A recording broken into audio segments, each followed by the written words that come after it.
acaba sendo iludida em relação à vida. Né? Induzir alguém a auto-engano é algo muito perigoso. Existem traumas que são inevitáveis. Talvez algumas pessoas não saibam, mas até o século I a.C., até o século I a.C., no mundo romano, o ano se iniciava em 1º de março.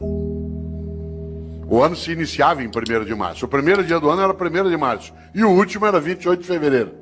Foi Júlio César que alterou o calendário e colocou janeiro e fevereiro no início do ano. Pouco a pouco o mundo foi adotando o dia 1º de janeiro como o primeiro dia do ano. O único país do mundo em que o ano continua começando em março é o Brasil, né, que é um país clássico, né, um país clássico que não aceita essas modernidades de Júlio César. E para nós, em março ainda não começou, né?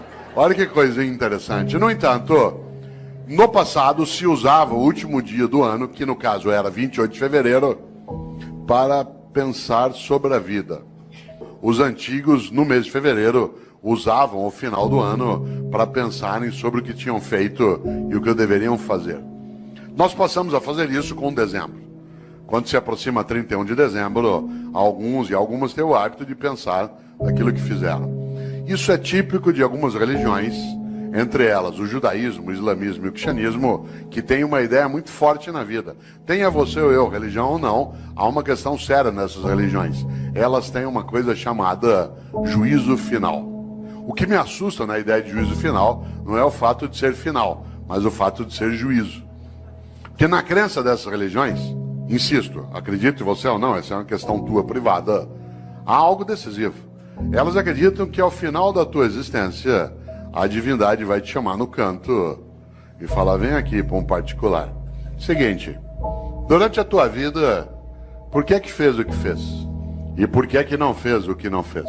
Aliás, por que fez o que fez do modo como fez? E por que deixou de fazer o que deveria ter feito? Essa é uma pergunta séria. Os cristãos construíram, a partir da influência judaica, uma percepção. E essa percepção ela se consignou na ideia também de juízo final no último livro da Bíblia dos cristãos, que é aquele que fala do fim, que é o livro da Revelação ou o livro do Apocalipse. E se você observa, lá no livro do Apocalipse, no capítulo 3, versículo 15 e 16, os cristãos escreveram: Deus vomitará os mornos. Deus vomitará os mornos. Aliás, a frase completa é: porque tu não és quente nem frio, hei de vomitar-te. Olha que frase forte. Conhece gente morna? Gente que não é quente nem fria, gente que é mais ou menos, que é quente ou frio não, que não cheira nem fede. Sabe gente morna?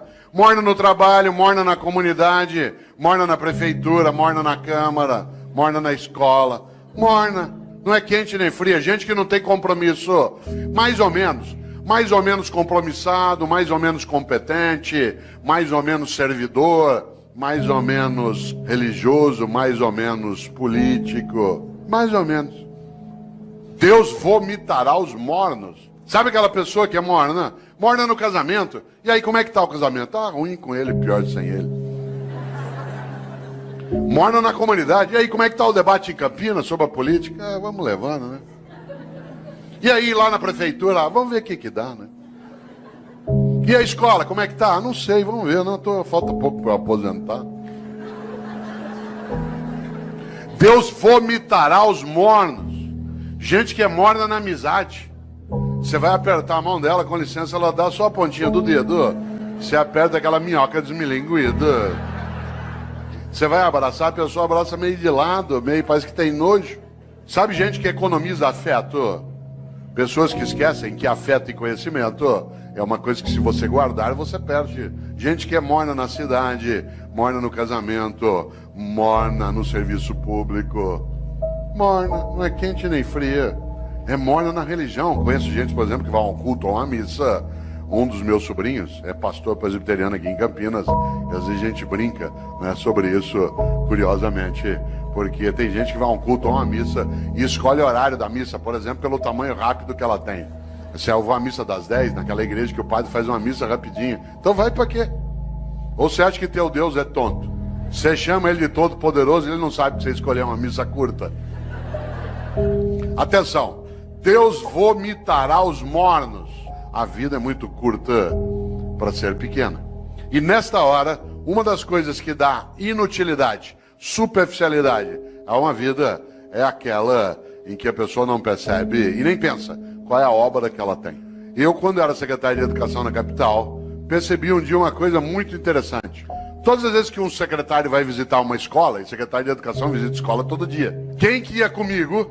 O meu assessor, de chapa dourada, junto com a segurança. Entrava na escola, tinha banda, tinha salgadinho, a gente era levado para a sala da diretoria, as crianças cantavam a Aquarela do Toquinho. Eu tenho trauma até hoje de tanto ouvir a Aquarela do Toquinho. Dava 2, 3 vezes por dia. Um dia eu falei isso pro Toquinho, eu falei, Toquinho, eu adoro tua música, mas eu tenho trauma dessa. Quem que ia comigo? A pessoa já convertida. Isto é, aquela que era do projeto político, que tinha entrado no mandato. E, portanto, já estava previamente convencida de qual era a finalidade do que se fazia. Quem é que não entendia direito o que fazia? O servidor do dia a dia. No andar que eu era secretário, lá no fundo tinha uma cozinha, onde ficava a Dona Maria, sim, uma pessoa real, que fazia café o dia inteiro para servir no gabinete do secretário. A gente vai recebendo pessoas e tomando café. No mesmo andar, lá no fundo, ficava um rapaz que tirava cópia xerográfica. No andar de baixo ficava a contabilidade, onde se fazia a nota de empenho. Sabe o que a Dona Maria achava que ela fazia na Secretaria de Educação? Café. Sabe o que o rapaz que tirava cópia xerográfica achava que fazia na Secretaria de Educação? Tirava cópia xerográfica. A moça que fazia nota de empenho achava que o trabalho dela era fazer nota de empenho. O que ela não tinha visão? Da obra.